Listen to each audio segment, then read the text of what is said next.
PEFTOK, Fighting Filipinos, Untold Stories. Far from home, knee-deep in snow, outnumbered yet unbowed. These are the untold tales of PEFTOK, the Fighting Filipinos in the Korean War.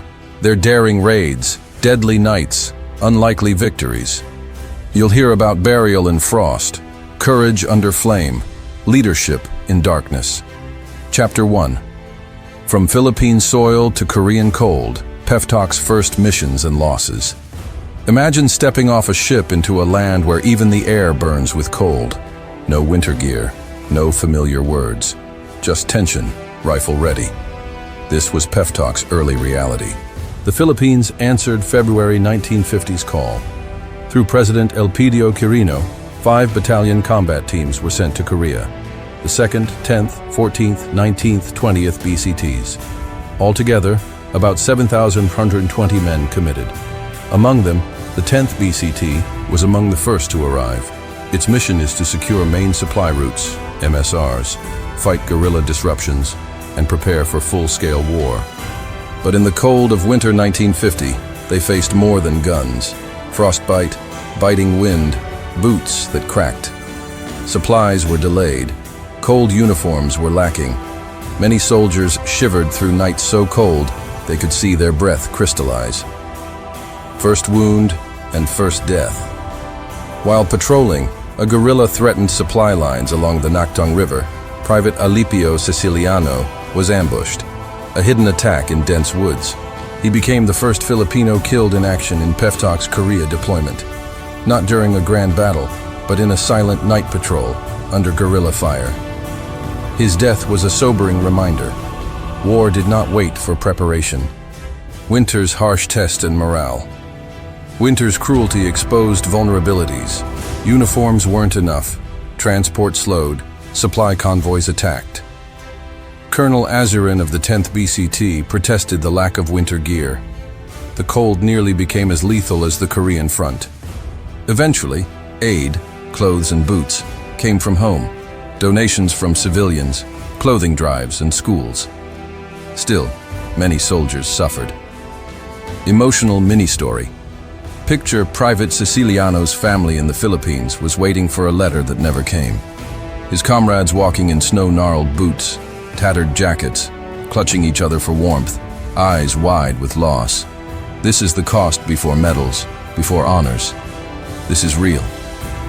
If these stories stir your heart, smash that like, subscribe for the Untold, comment below. Have you heard Private Siciliano's name before? Chapter 2. Serrano's Raid and Yultong, Defiant Dawn. Just after sunrise, when the sky still holds doubts, a small band of Filipinos charges the unknown. Their mission, a raid. Their prize, captives, arms, glory. Yultong's first battle and Serrano's daring raid. At the outskirts of Yultong, the 10th BCT fought its first pitched battle against a North Korean battalion. They lost a few, gained much. Reputation and confidence. Around that time, Lieutenant Venancio Bonnie Serrano led a bold 5-man commando raid. On November 5, 1950, without reinforcements, he and his team captured 77 North Korean soldiers and sympathizers, along with weapons and ammunition. The stakes and risk. It wasn't a big army versus army fight. It was a sneak, a spy, a surprise. They infiltrated enemy lines with little more than courage and cunning. If caught, they'd be executed, or worse, disappeared. Yet Serrano pressed on. His success sent a message. Though PEFTOK was young, they could strike fear even behind the lines. Aftermath and meaning. That raid's spoils, prisoners, intel, arms, helped weaken enemy guerrilla positions and boosted morale higher than any speech could. The small numbers didn't matter, the daring did. Emotional beat. One captured enemy soldier after being taken, asked if they came from Manila. Serrano told him, "We are Filipinos, and we came to stand by what is right." That captured soldier reportedly paused, shock, confusion, and wondered at the faith in justice shown by someone far away. If Serrano's courage surprises you, hit like, subscribe, and comment. Bonnie Serrano, so others know this name. Chapter 3. Yultong, Stand of Souls and Captain Yap's last charge. They were deep in enemy territory, outnumbered, energy drained, and yet they held. Yultong would be their defining hour. April 22, 1951, Chinese forces launched their spring offensive. The 10th BCT, approximately 900 soldiers, stood between collapse and hope. Under attack from every side near Yultong Hill, communications faltered, supplies ran low. Then came Captain Conrado Yap's decision. One platoon had been overrun. The wounded could not retreat. Yap refused to leave them. Despite overwhelming odds, he counterattacked, leading from the front. Under heavy fire, he coordinated the rescue of the wounded, the recovery of bodies, and blocked flanks. He defied orders to withdraw. Ultimately, he lost his life in that action. His sacrifice is historic, decorated by the Philippines, the US, and South Korea. The Medal of Valor, the Distinguished Service Cross, and the Teguk Order of Military Merit were all earned. The human cost. The Filipino defenders lost dozens, killed in action, wounded in action, missing. But their resistance mattered. Yultong's stand prevented a collapse that would have allowed a breakthrough by enemy forces. Emotional note. Soldiers who witnessed Yap stagger forward, bleeding but shouting orders, helping men, even gesturing to wounded to cling on. Later said they felt strength borrowed from something larger than fear. Many said they weren't scared after that moment. They were proud. Chapter 4. Hill Erie, Fidel Ramos's Baptism of Fire. A young second lieutenant, green from West Point, facing trench bunkers, napalm, and barbed wire. This was Fidel Ramos at Hill Erie, the mission that would define him. By May 1952, Hill Erie had resisted UN forces for months. The position was fortified. Bunkers, trenches, enemy guns everywhere. The 20th BCT had already tried 9 times to take it without success. Then, Second Lieutenant Fidel Vist Ramos was ordered to lead the final assault. He had 44 men divided into specialized groups: snipers, scouts, riflemen, forward observers, each with radio, medic, and messenger. They crawled hours through rice paddies and scattered trees, 400 meters from the crest, under cold, wet, dark skies. The assault and victory. At dawn, after airstrikes, including napalm by U.S. Air Force Sabre jets and artillery bombardment, Ramos's men moved in. Barbed wire scratched skin and gear. Bullets shredded wood and earth. Close-quarter fighting erupted in bunkers. Ramos himself engaged in hand-to-hand moments when 2 enemy soldiers attempted to shoot him. He responded with his carbine, neutralizing the threat. Within 2 hours, they captured the position. The Chinese forces had thousands of casualties. Filipinos suffered only minimal injuries in that final push. Hill Erie was finally theirs. Emotional and future impact. Ramos would go on to become president of the Philippines. But on that hill, he learned leadership under fire, the weight of command, the cost of victory. He wept later, quietly, for friends lost, for nights of frost and fear. But the capture of Erie Hill became a point of pride, proof that discipline, courage, and strategy can win against odds. If Ramos's stand inspires you, hit like, subscribe, comment Hill Erie to bring this story to light.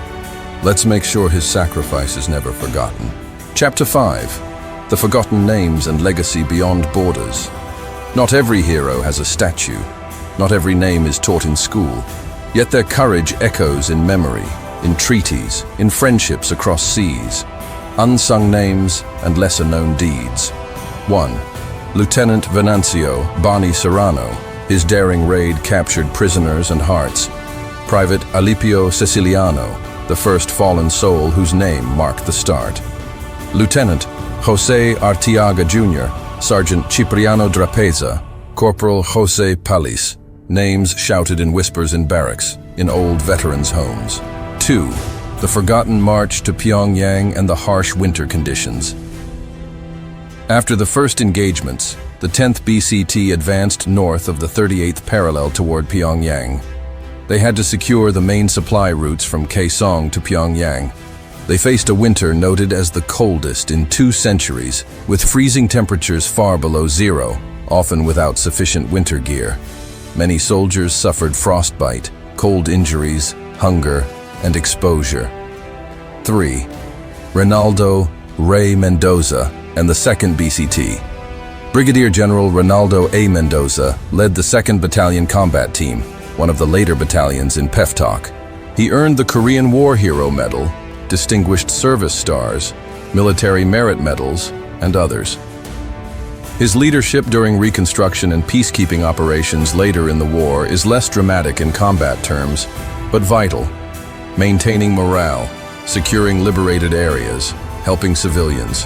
PEFTOK's overall cost, 116 killed in action, 299 wounded, and 57 missing. Yet their medals are many: Presidential Unit Citations, Valor Awards, Foreign Honors, Legacy, and Modern Bond. Even today, the relationship between the Philippines and South Korea holds firm. Monuments stand, veterans associations meet. The uniform Ramos wore is exhibited in Seoul. Best of all, young Koreans learn about the fighting Filipinos. Their sacrifices helped defend more than a country. They defended ideals, freedom, democracy, honor. Emotional beat. Imagine a Korean child placing flowers at a Philippine memorial. Imagine a veteran, bent with age, touching the name Yap or Siciliano on stone, saying, "I was here." These are small moments, still heavy with meaning. Their bullets have long ceased, but their stories still echo through history. PEFTOK's bravery shows us that even distant wars can shape hearts, nations, and legacy. The fighting Filipinos fought not for fame, but for principle. If you believe their names must live, like this video, subscribe for more untold bravery, and comment which of these stories moved you most. Serrano's raid, Yultong's stand, Ramos's leadership, or Private Siciliano's sacrifice. Share this video with someone who needs to know. We remember so that courage is never lost. Thank you for watching. May we carry the torch of their valor forward. Thank you very much also for not forgetting to subscribe, like, and comment. May God bless us always.